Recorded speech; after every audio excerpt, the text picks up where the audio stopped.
This is Global Insight. සිරස්තලවලින් එහා. අයිබෝන් ජාත්‍යන්තර පුවත් වාර්තාකරණයේ ඔබ විශ්වාස කරන ඔබේ වැඩසටහන Global Insight සමගයි ඔබ මේ එකතු වෙන්නේ. අදත් අපිට එක ප්‍රවෘත්තියක් තියෙනවා විශේෂයෙන් ඔබ සමග බෙදා ගන්න. රටක් ඉදිරියට යනකොට එහි සමාජය ඉතාම වැදගත්. බොහෝ විට රටක අනාගතය තීන්දුව කරන්නේ ඒ රටේ නායකයන් විසින්ම නොවේ. ඇත්ත වශයෙන්ම කියනවා නම් ඕනෑම රටක පුරවැසියන් විසින්. මොකද නායකයෝ පත් කරන්නේ පුරවැසියන්මනේ. එක්තරා කියමනක් තියෙනවා කෙනෙක් විසින් කියපු රටක දේශපාලඥයෝ කියලා කියන්නේ ඒ පුරවැසියන්ගේ නියම පින්තූරයයි. එහෙමත් නැත්නම් දේශපාලකයෝ කවුද කියන එක තීන්දුව කරන්නේ පුරවැසියන් නිසා. පුරවැසියන්ගේ සැබෑම ප්‍රතිබිම්බයක් තමයි දේශපාලඥයෝ කියලා කියන්නේ. ඉතින් මේ අවස්ථාව වන විට ඇමරිකාවෙන් අපිට වාර්තා වෙනවා විශේෂ ප්‍රවෘත්තියක්. ඒ තමයි ෆෙඩරල් මහා ජූරි සභාවක් විසින් ඇමරිකාවේ හිටපු FBI එකේ අධ්‍යක්ෂක ඔහුගේ නම ජේම්ස් කොමේට එරෙහිව අධිචෝදනා ගොනු කරලා තිබෙනවා කියලා. දැන් මෙතනදී සාමාන්‍යයෙන් සුපුරුදු පරිදි සමහරු යම්කිසි විදිහකට චෝදනා කරලා තිබෙනවා ට්‍රම්ප් ජනාධිපතිවරයාට ඔහුගේ දේශපාලන පලිගැනීමක් හැටියට. මෙතනදී දකින්න තිබෙන දෙයක් තමයි සමහරු ට්‍රම්ප්ට චෝදනා කරලා තිබෙනවා මේක ඇවිල්ලා ට්‍රම්ප්ගේ දේශපාලන පලිගැනීමක් කියලා. සාමාන්‍යයෙන් මෙවැනි මත දැරීමේ අයිතිවාසිකම ඕන කෙනෙකුට තිබෙනවා. දැන් මේ චෝදනාව කරන්නේ ලංකාවේ වගේ නෙවෙයි. මම ලංකාවේ එක සිද්ධියක් මේක හා සමාන කරන්නයි මේ උත්සාහය. මේ චෝදනාව කරන්නේ විශේෂයෙන්ම CNN ප්‍රවෘත්ති සේවයයි. අපිට අමතක කරන්න බෑ ඇමරිකාවේ CNN වගේම එංගලන්තයේ BBC එක, ඒ වගේම කටාර්වල අල් ජසීරා එක, මේ හැම එකක්ම ට්‍රම්ප් විරෝධී මාධ්‍ය ආයතන බව. දැන් මේ අය මේ චෝදනාව කළාට සාමාන්‍ය ජනතාවගේ ඔවුන්ගේ නිදහස් මත ප්‍රකාශ කිරීම ඇරෙන්න යම් සීමාවකට එහා ගිය කඩාකප්පල්කාරී ස්වභාවයක් අපිට ඇමරිකාවේ දකින්න හම් වෙන්නේ නැහැ. දැන් ඔහුට එල්ල වෙලා තිබෙන චෝදනාව ගැන ටිකක් කතා කරනවා නම් මේ ජේම්ස් කොමේට එල්ල වෙලා තිබෙන චෝදනාව තමයි 2016 දී ඇමරිකා එක්සත් ජනපද ජනාධිපතිවරණයේ ප්‍රතිඵල Tamanට වාසි වන ආකාරයෙන් වෙනස් කිරීමට රුසියානුවන්ගේ සහාය ලබා ගත්තා කියලා ට්‍රම්ප්ට එල්ල වූ චෝදනාවේදී එම චෝදනාවන් පිළිබඳ විමර්ශනවලදී මේ අදාළ පුද්ගලයා විසින් අසත්‍ය තොරතුරු අධිකරණයට ලබා දීලා තිබෙනවා කියන චෝදනාව. ඒ වගේම තමයි කොංග්‍රසයේ ක්‍රියාමාර්ගයකට බාධා කිරීම සම්බන්ධයෙන්ුත් මේ ජේම්ස් කොමේට විරුද්ධව චෝදනා එල්ල වෙලා තිබෙනවා. ඉතින් මේ චෝදනාවන් විමර්ශනය කිරීමේ ප්‍රතිඵලයක් හැටියට මේ වන විට ඔහුව අත්අඩංගුවට ගන්න නියමිතයි කියලා තමයි වාර්තා වෙන්නේ. මේ වන විට වාර්තා වන විදිහට ඔහුව ඔක්තෝබර් 9 වෙනිදා වර්ජිනියාවේ ඇලෙක්සැන්ඩ්‍රියාවේ ෆෙඩරල් අධිකරණයකට ඉදිරිපත් කිරීමට තමයි අපේක්ෂා කරන්නේ. ඒ වගේම මේ සම්බන්ධයෙන් ඔහු ප්‍රකාශයක් නිකුත් කරලා තිබෙනවා. ඔහු මේ සම්බන්ධයෙන් ඔහුට කරන චෝදනාවන් පිළිගන්නේ නැහැ.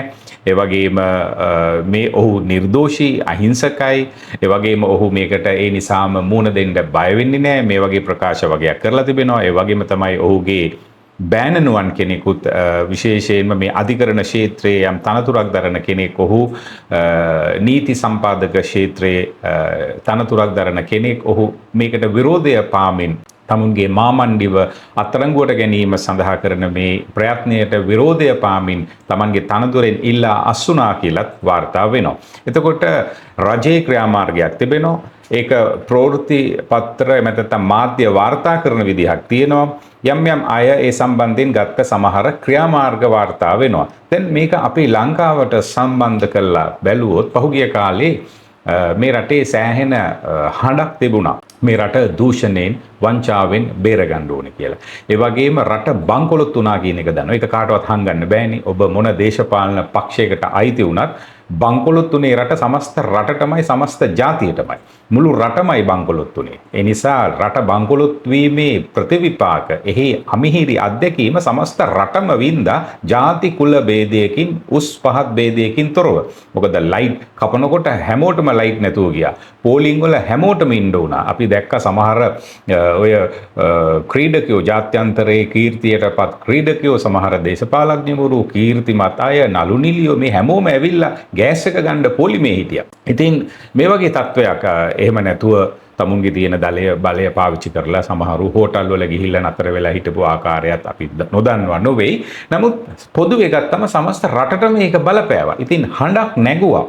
වැරදිකරුවන්ව උසාවියට ගේන්න ඕනේ, මේ අයට දඬුවම් කරන්න ඕනේ, රටට යුක්තිය ඉෂ්ට වෙන්න ඕනේ, මේ නාස්ති කරපු මුදල් ඔවුන්ගේ දේපල වලින් නැවත අයිති කරගන්න ඕනේ. මහා ලොකු හඬක් නැගුවට මේක දැන් මේ ජනතාව විසින්ම පත් කරගත්ත මේ ආණ්ඩුව ඒවා යම්කිසි විදිහකට ක්‍රියාත්මක කරන්න හදනකොට අපිට පේනවා ඒකට විරුද්ධව නැගෙන හඬ කොයිතරම්ද කියන කාරණාව. පහුගිය කාලේ විපක්ෂය විසින් පාර්ලිමේන්තුවේ හැසිරුණු ආකාරය අපි දැක්කා. පදනමක් නැති චෝදනා කරමින්, ද්වේෂ සහගත ලෙස ආණ්ඩුවට චෝදනා කරමින්, නිකන් හුදු ආණ්ඩුවට විරුද්ධ වෙන්න ඕන නිසාම දේවල් කතා කරමින් හැසිරෙච්ච ආකාරය අපි දැක්කා. ඉතින් ඒක කමක් නැහැ කියමුකෝ එක්තරා විදිහකට පාර්ලිමේන්තුවේ ඇතුලේ එවැනි දේවල් අපිට ඊට වඩා වෙනස් දෙයක් අපේක්ෂා කරන්න අමාරුයි අපිට තියෙන දේශපාලන සංස්කෘතියත් එක්ක. නමුත් පාර්ලිමේන්තුවෙන් පිටත තත්ත්වය ගත්තොත්, මහජනතාවගේ තත්ත්වය ගත්තොත් හොඳම උදාහරණය තමයි පසුගිය දවසක රනිල් වික්‍රමසිංහ හිටපු ජනාධිපතිවරයාව අත්අඩංගුවට ගත්ත අවස්ථාවේ කොහොමද සමහරු හැසිරුණු ආකාරය. ඇත්ත වශයෙන්ම උසාවි තීන්දුවකින් තමයි ඔහුව එළියට ආවේ රිමාන්ඩ් බන්ධනාගාරගත කරන්න. සමහරු ඒ බස් රථේ එල්ලිලා කැමරා දීපු හැටි ඔබට මතකද? කොටින්ම කියනවා නම් ඔවුන් උසාවියට පවා තර්ජනය කළා. නීති පද්ධතිය අවමානයකට ලක් කළා. මේක අසාධාරණයි කියලා කිව්වා. ඒ වගේම ඊටත් එහා ගිය සමහර කිව්වා සර් බුදු සර් බය වෙන්න එපා. අපි ඉන්නවා ආයි ජනාධිපති කොරලම තමයි අපි නතර කරන්න කියලා සමහරු බස් එකේ එල්ලිලා කෑ ගැහුවා. මේකට කියන්නේ වහල් මානසිකත්වය කියලා. මේකට කියන්නේ මේක තමයි මොන අර මං කිව්වේ රටක දේශපාලඥයෝ ඇවිල්ලා ඒ රටේ සිවිල් පුරවැසියන්ගේම කැඩපතක්. ඔවුන් තමයි මේ රටේ දේශපාලඥයෝ තමුන්ගේ ඡන්දයෙන් පත් කරගන්නේ. ඉතින් ඇමරිකාවේ මේ වගේ සිදුවීම් ඕන හැටියේ වෙනවා. හැබැයි ලංකාවේ වගේ මේ වගේ දේවල් නම් ඇමරිකාවේ අපිට දකින්න නෑ. ඒ නිසා තමයි මේ මිනිස්සු දියුණු වෙන්නත් අපි තාමත් තුන්වෙනි ලෝකේ රටක් හැටියට මේ වගේ කනගාටුදායක තත්වයක ජීවත් වෙන්නත් හේතුව. ඒ නිසා රටක් ඉස්සරහට යන්නේ ඒකේ වගකීම මුළුමනින්ම බාර ගන්න ඕන වෙන කවුරුවත් නෙමෙයි පුරවැසියන් විසින්මයි. ඒ නිසා මේ ප්‍රවෘත්තිය වාර්තා කරනකොට මගේ මනසට ආවේ මෙන්න මේ කාරණාවයි. මේ සම්බන්ධයෙන් අපිත් යම්කිසි විදිහකට සමාජ මාධ්‍ය හරහා මේ රටේ යම් කොටසක් ආමන්ත්‍රණය කිරීමේ හැකියාව ලබාගත් අය හැටියට යම්කිසි විදිහකට ඒ සම්බන්ධයෙන් ඔබව දැනුවත් කිරීම වැදගත් කියලා අපිට හිතුන නිසායි මේ යථාර්ථය ඔබට පැහැදිලි කරන්නේ. ඒ නිසා ඒක උසාවියෙන් එන තීන්දුවක්නේ. ඒ නිසා අපි දන්නවා පහුගිය කාලේ එහෙම නෙමේ උසාවි තීන්දුව වලට අභියෝග කරපු නායකයෝ මේ රටේ හිටියා. මහාධිකරණ විනිසුරු වරුන්ව කණෙන් ඇදගෙන ගිහිල්ලා එළියට දාපු සමහර අයව සිරගත කරපු තමුන්ට එරෙහි වෙන අයව එහෙම නායකයෝ මේ රටේ හිටියා. දැන් මේ ආණ්ඩුව සර්ව සම්පූර්ණ ආණ්ඩුවක් කියනවා නොවේ. මා නිතරම කියනවා වගේ මම පෞද්ගලිකව එහෙම එක්තරා දේශපාලන පක්ෂයක වහලෙක් වෙලා කවදාවත් මගේ ජීවිතේ ඉඳලා නැහැ. ඒ අවස්ථාවට අනුකූලව ඡන්දෙ දිය යුතු කෙනාව කල්පනා කරලා අදාළ පක්ෂයට පුද්ගලයාට ඡන්දය දෙනවා. ඉන් අනතුරුව ඒකෙන් අදහස් වෙන්නේ නැහැ මම සදාකාලිකවම ඔහුගේ වහලෙක් විය යුතුයි කියන එක.